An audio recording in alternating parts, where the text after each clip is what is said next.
Bonsoir à toutes et à tous, très heureuse de vous retrouver en ce lundi 29 avril à l'occasion de votre journal. Tout de suite, le sommaire. Coup de projecteur sur l'action de l'Office de la médecine du travail à Monaco. Elle a réalisé en 2023 plus de 28 000 visites médicales et garantit la sécurité et la santé en entreprise. Pascale Palanca, sa directrice, sera notre invitée. Nous vous emmènerons ensuite aux côtés d'habitants italiens et monégasques qui ont réalisé hier une marche solidaire. Ils ont rallié Dolce Acqua à la principauté et vous le verrez, le prince Albert II est venu leur apporter tout son soutien. Envie de se régaler en toute éco-responsabilité, c'est ce que permet le label Écotable. Il propose en effet des établissements avec une restauration plus durable à côté de chez vous. La cofondatrice du label, Fanny Gianzetto, nous en dira plus sur les critères à remplir pour les restaurateurs. Et nous finirons ce journal en musique avec le dernier concert de l'Orchestre Philharmonique de Monte-Carlo. C'était hier soir et un duo inédit s'est produit sur la scène de l'Auditorium Régnier 3 pour le plus grand plaisir des spectateurs.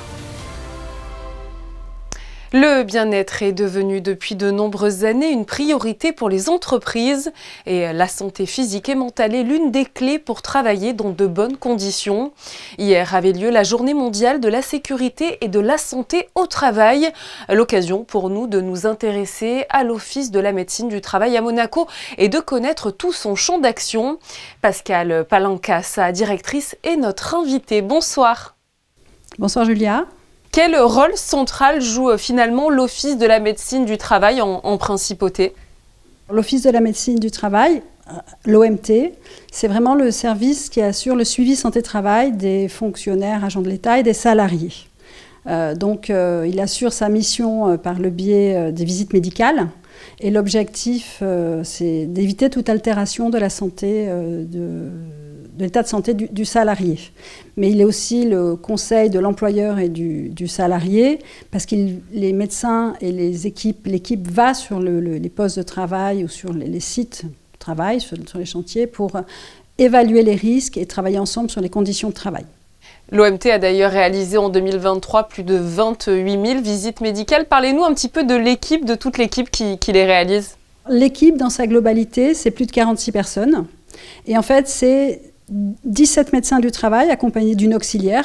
Je pense que tout le monde connaît un petit peu dans les salariés ou les employeurs le fonctionnement. Il y a cette visite où on rencontre d'abord l'auxiliaire qui fait des premiers examens et met à jour le dossier administratif. Et après, il y a l'échange avec le médecin du travail. Et qui renvoie aussi sur des examens complémentaires à réaliser en fonction des risques auxquels sont exposés les salariés. Ça peut être des mesures de bruit quand on travaille dans un environnement bruyant, ça peut être... De toute manière, il y a toujours le visiotest, il y a tout un ensemble d'examens complémentaires. Ça, c'est vraiment l'équipe médicale, sachant qu'aujourd'hui, nous avons aussi des infirmières santé-travail qui ont été formées, qui peuvent réaliser des entretiens infirmiers en complément des visites réalisées par les médecins. Et ces infirmières, elles font aussi les examens complémentaires. Et à côté du pôle médical, nous avons vraiment le pôle prévention et les préventeurs qui se rendent à la demande du médecin du travail, avec lui ou seul, sur les sites de travail, les chantiers, dans les locaux de travail, pour faire différents types d'examens, mesures de bruit, mesures de lumière, mesures d'empoussièrement. Enfin, il y a toute une série d'examens. Il participe aussi au comité d'hygiène sécurité dans les entreprises, au CI2SCT dans les chantiers. Vous parliez des examens complémentaires qui sont réalisés en fonction des métiers et des potentiels risques qu'ils comportent. Quels sont peut-être les secteurs, les métiers sur lesquels votre attention est encore plus vive? Alors, plus que des métiers, notre loi sur l'Office de la médecine du travail parle de postes à risque. En définissant les postes à risque comme étant les postes qui exposent à certains agents biologiques, chimiques, bactériologiques ou avec des contraintes particulières. Ça va être les métiers hyperbares, tout ce qui est travail en hauteur, les ports d'armes, les agents IGH, tout ce qui est conduite de véhicules. Donc on va définir vraiment quels sont les postes à risque. Donc après qu'on va retrouver dans différents secteurs. le bâtiment, l'industrie. Et fonction de l'exposition au risque, le salarié va avoir un suivi médical particulier, notamment avec une visite d'embauche quand on est sur un poste à risque, qui est préalable à l'embauche. Alors que quand on est sur un poste qui n'est pas à risque, on remplit un questionnaire et la visite se fait un petit peu plus au fil de la réalisation du travail, dans un délai qui, fonction des postes, se fait dans les 6 mois ou peut se faire dans les 3 ans. Donc c'est vraiment par rapport au poste à risque qu'on appréhende le suivi. Vous nous avez parlé également rapidement de ce rôle de conseil en termes de sécurité et de prévention. Vraiment, le but, je voudrais qu'on le rappelle, c'est toujours de favoriser la santé et le bien-être global sur les lieux de travail. C'est ça la priorité. Oui, vraiment, la médecine du travail, c'est une médecine préventive. On ne réalise pas de soins. L'objectif, c'est vraiment de connaître, les médecins du travail doivent connaître les lieux de travail pour pouvoir donner des conseils aux employeurs et aux salariés en fonction de l'exposition. Et donc, du coup, il y a cette présence sur le lieu de travail qui est complémentaire et indispensable par rapport à la visite. Je pense aussi à la santé mentale qui est de plus en plus abordée au sein même du travail. Est-ce que vous y êtes confrontés aussi ? Oui, bien sûr. Nous, alors, la loi, elle dit bien que l'objectif de l'OMT, c'est de prévenir l'altération de la santé, aussi bien physique que mentale. Les médecins y sont confrontés. Aujourd'hui, les risques RPS sont grandissants par les conditions de travail. Il y a du stress, il y a une certaine productivité qui est demandée. Après, voilà, l'objectif, c'est d'adapter, de former les salariés, d'avoir une organisation du travail qui permette que ça se passe dans de bonnes conditions. Eh bien, merci beaucoup à vous, Pascale Palanca, d'avoir été présente sur Monaco Info pour nous parler de toute l'action de l'Office de la médecine du travail en Principauté. Merci à vous. Dans le cadre du jumelage entre Monaco et Dolce Acqua, de nombreux événements sont régulièrement organisés entre les deux communes. Et ce dimanche 28 avril a été marqué par une nouvelle mobilisation, une marche solidaire entre la commune italienne et la Principauté. L'une de nos équipes a suivi justement les participants. Reportage Justin Adel et Camille Caloni. Ils en sont à 30 km pour plus de 7 heures de marche. Et pourtant, les sourires sont encore sur les visages. Le temps est avec eux.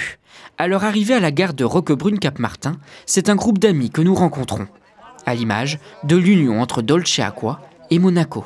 Et on s'est dit que pour marcher un peu dans les traces de nos anciens, il fallait faire ce chemin à pied, comme avaient fait les Doria et les Grimaldi dans un sens et dans l'autre. Et donc l'année dernière, on a fait une première marche qui a été coupée en 2 fois jusqu'au palais des Grimaldi à Carnolès et ensuite Dolce Acqua par la montagne. Et cette année, on s'est dit non, on va le faire d'un coup de Dolce Acqua à Monaco. Et cette fois-ci, on est passé par le bord de mer, ce qui est aussi très sympathique. Pendant leur trajet, le groupe est rejoint par son Altesse Sérénissime le Prince Albert II de Monaco. Ils sont aussi encadrés par la sécurité civile de Dolce Acqua qui assure le ravitaillement tout au long de leur périple. Ci ha sostenuto, ci ha preparato da mangiare, ci ha dato l'acqua lungo il percorso, quindi è un supporto importante che abbiamo. Noi sono tutti volontari a Dolce Acqua, si occupano di incendi boschivi, di alluvioni, quindi è un gruppo veramente importante e ci aiuta anche in queste situazioni, se vogliamo, ludiche per giocare, ma sono anche importanti come sostegno morale. Après 8 heures de marche, plusieurs dizaines de kilomètres, le groupe d'une quinzaine de personnes arrive en Principauté. De la rampe Major, ils arrivent devant le palais et rejoignent la mairie de Monaco.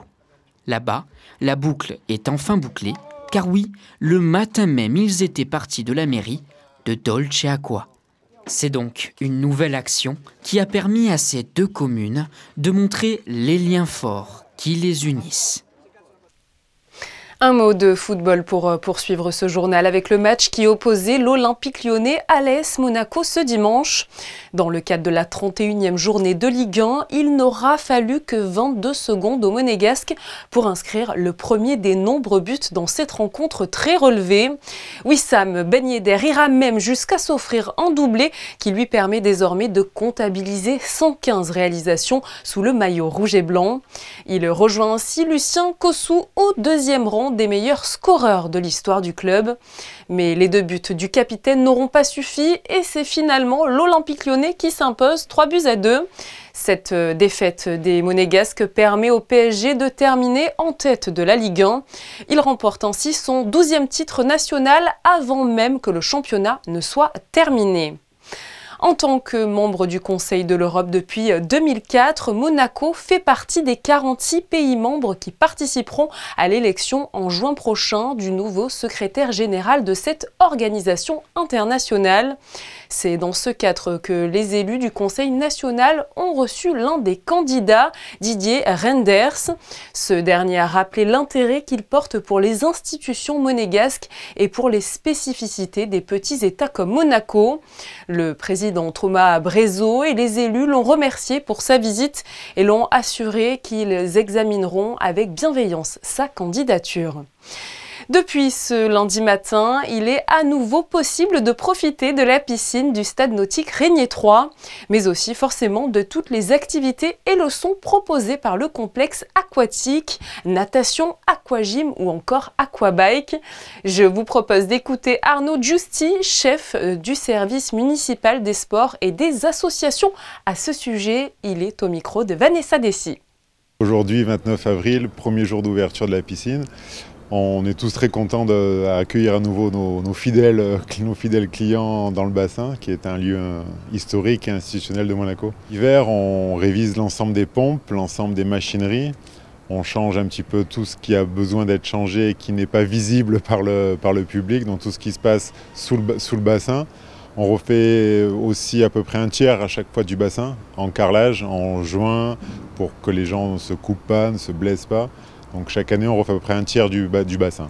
Alors les nouveautés, la plus visible, c'est le toboggan. Donc on a changé le toboggan cet hiver. Donc on a un toboggan flambant neuf qui reprend les mêmes caractéristiques que celui des années précédentes, mais qui est un peu plus rapide et beaucoup plus sécurisé. 5 minutes d'ouverture, on avait déjà les fidèles avant 9h qui étaient déjà à la porte d'entrée. Donc c'est un plaisir parce que ça veut dire que les gens aiment bien venir. Toutes les informations, tarifs, planning des cours et horaires sont disponibles sur le site internet de la mairie. Nous vivons une époque où il devient plus qu'urgent de consommer différemment. La gastronomie monégasque est dans cette lignée et désire être plus éthique, plus durable, mais sans oublier le goût. Ce soir, nous nous sommes intéressés au label Écotable qui accompagne justement le secteur de la restauration dans sa transition écologique. Pour nous en parler, Fanny Giancetto, la cofondatrice d'Écotable, est avec nous. Bonsoir. Bonsoir. Écotable est le premier label de restauration durable en France. Sur quels critères concrètement repose-t-il? Eh ben, tout à fait. On s'est créé en 2019. Pour ça, on a mis autour de la table des ingénieurs à Grenoble et on a réfléchi à ce qui était le plus pertinent. On a une démarche holistique, donc ça va être aussi bien l'assiette, mais aussi les autres démarches du restaurateur, les ressources naturelles, l'électricité, les déchets, la communication avec ses équipes, le bien-être au travail qui est un enjeu crucial en restauration. Et dans l'assiette, on va regarder la part du bio, de circuits courts, de locavore, la part de viande dans l'assiette aussi, les poissons, quels poissons sont pêchés, etc. On va vraiment regarder tout ce qui est acheté par le restaurateur pour qualifier ou non en durable et permettre aux restaurateurs ou non d'avoir ce label écotable. Comment vous accompagnez justement ces restaurateurs dans leur cheminement et leur démarche écologique? On a plusieurs façons de les accompagner. En général, on commence toujours par faire une analyse de leur impact parce que souvent les restaurateurs, ils savent pas. Ils ont la tête dans le guidon, ils travaillent énormément, ils savent pas vraiment ce qu'ils font et ce qui a le plus d'impact ou pas. Donc nous, c'est ce qu'on fait, c'est la première chose qu'on fait, on fait un audit environnemental pour leur dire, bon, bah, voilà les priorités, voilà ce qui aurait vraiment du sens et ce qui aurait le plus d'impact en termes écologiques. Et voici les choses qui sont peut-être un petit peu moins prioritaires. Donc, c'est la première chose. Ensuite, on les forme. On forme aussi bien les restaurateurs dans leur restaurant, mais aussi les futurs restaurateurs dans les écoles hôtelières, dans les lycées hôteliers. On les conseille pour ceux qui ont les moyens de dégager un petit budget. On va pouvoir les conseiller de faire un accompagnement sur mesure des restaurateurs. Et enfin, on les aide à mieux s'entourer. On leur donne un annuaire de fournisseurs, des agriculteurs, des éleveurs, des sociétés de recyclage, toute personne qui peut les aider sur ces questions de transition écologique. Vous fonctionnez sous forme de macaron. Une table peut avoir un macaron pour signifier que le restaurant a entamé sa transition, jusqu'à 3 pour stipuler là qu'il est un exemple en matière de durabilité. Expliquez-nous un petit peu comment ça se passe. Oui, il nous a semblé que c'était important d'inciter le restaurateur à commencer la démarche et qu'il fallait donc pas avoir un cahier des charges tout de suite hyper exigeant. Le premier macaron est quand même suffisamment exigeant et aujourd'hui exclut un grand nombre de restaurateurs, mais quand même, c'est accessible, c'est faisable et donc ça permet de passer dans la transition de un macaron à 2 macarons à 3 macarons. Certains, évidemment, ont tout de suite 3 macarons écotables. Ça a été le cas de Alain Ducasse au Meurice, par exemple, à Paris, mais il y en a plein d'autres qui ont tout de suite la volonté d'avoir 3 macarons écotables. Mais encore une fois, la volonté, c'était d'inciter à aller plus loin. Comment vous effectuez un contrôle pour s'assurer que ces restaurants respectent justement bien le label? On fait un contrôle tous les ans. On vérifie tous les achats du restaurant sur un temps donné. Donc on va regarder, on va vraiment éplucher les factures, on va éplucher les menus aussi pour vérifier qu'on n'a pas d'espèces menacées à la carte, que les saisons sont bien respectées. On va regarder les consommations d'électricité, les consommations d'eau et on va éventuellement, mais pas toujours, venir sur place si on a des choses encore à vérifier qu'on n'a pas pu vérifier à distance. Vous nous en avez parlé il y a quelques instants. Alain Ducasse vous soutient depuis le début. Je crois que vous aviez d'ailleurs été invité l'an dernier aux premières rencontres de la gastronomie durable organisées à Monaco. Est-ce que vous pouvez un petit peu nous raconter? Tout à fait. On était très honorés de faire partie de ce premier sommet de la gastronomie durable à Monaco. Ça a été un moment fort parce que Alain Ducasse a réussi à réunir un grand nombre d'acteurs très différents. Et même si l'urgence est là et que je l'avais rappelé à ce moment-là, il est peut-être plus temps de parler, mais d'agir concrètement, ça nous a permis au moins de vraiment nous rencontrer, de tisser des liens et ensuite de créer des projets ensemble afin d'aller plus vite sur les questions de transition écologique. Le tout premier palmarès de la restauration durable a eu lieu il y a quelques jours, 5 ans après le début de l'aventure écotable, vous nous le disiez, en 2019. Est-ce que vous êtes en train finalement de construire la restauration de demain? C'est ce qu'on essaye, c'est ce qu'on a essayé de démontrer lundi et je crois qu'on a réussi à le démontrer. On a fait venir plus de 500 acteurs de la restauration à Paris. On a décerné en effet des trophées, 14 prix à ceux qui vraiment se distinguent. Et on a fait un palmarès parce qu'on ne voulait pas mettre en avant que 14 restaurants, mais on a fait un classement par catégorie de ceux vraiment qui se démarquent et qui méritent d'être connus sur ces questions-là parce que c'est pas facile au quotidien. Aujourd'hui, c'est toujours plus cher d'être engagé que de ne pas l'être. C'est pas toujours perçu par les clients, alors que c'est des restaurateurs qui mettent tellement d'amour dans leur cuisine et qui travaillent tous les jours pour nous nourrir dans le plus beau sens du terme. Donc vraiment, ce qu'on voulait mettre en avant, c'était ces femmes et ces hommes qui travaillent au quotidien pour nous. Merci beaucoup à vous, Fanny Jansetto, d'être venue nous parler du label écotable sur Monaco Info. Merci à vous. 2 artistes de réputation internationale se sont produits hier soir à l'Auditorium Régnier 3. Alexandre Kantorov au piano et Sergueï Khatchatrian au violon étaient réunis pour la toute première fois en duo dans un récital. José Sacré et Thomas Deus vous font découvrir ce spectacle. Ce mois d'avril 2024 aura été un mois de découverte pour les mélomanes fidèles de l'Orchestre Philharmonique de Monte-Carlo. Avec le 14 avril, pour la première fois à Monaco, un jeune génie de la direction d'orchestre, Tarmo Peltokovski, et ce dimanche 28 avril, le premier récital en duo de 2 solistes de réputation internationale, le violoniste Sergueï Khatchatrian et le pianiste Alexandre Kantorov.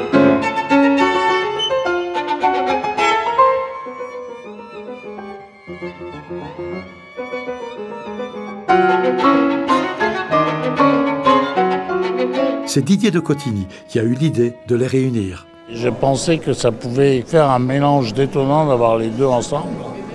Parce que Sergueï joue en général presque toujours avec sa sœur et Alexandre joue avec d'autres personnes.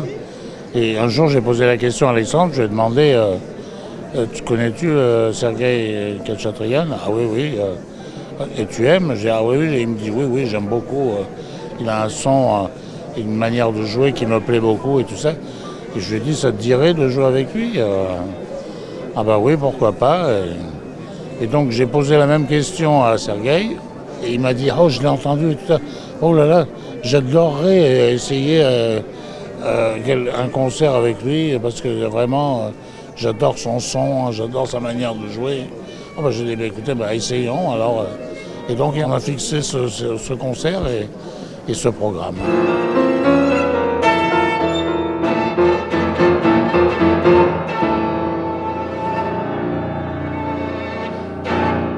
Sergueï Khatchatryan et Alexandre Kantorov ont été parfaits. Le public a été conquis. Nul doute que ce nouveau duo se retrouve pour d'autres moments musicaux d'exception.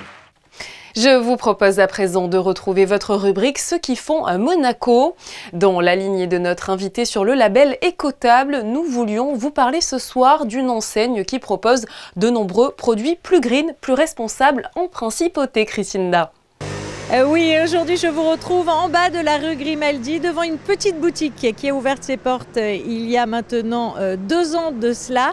The Organic Shop, c'est son nom. Et vous savez pourquoi on est là? Parce que le naturel, ça fait du bien.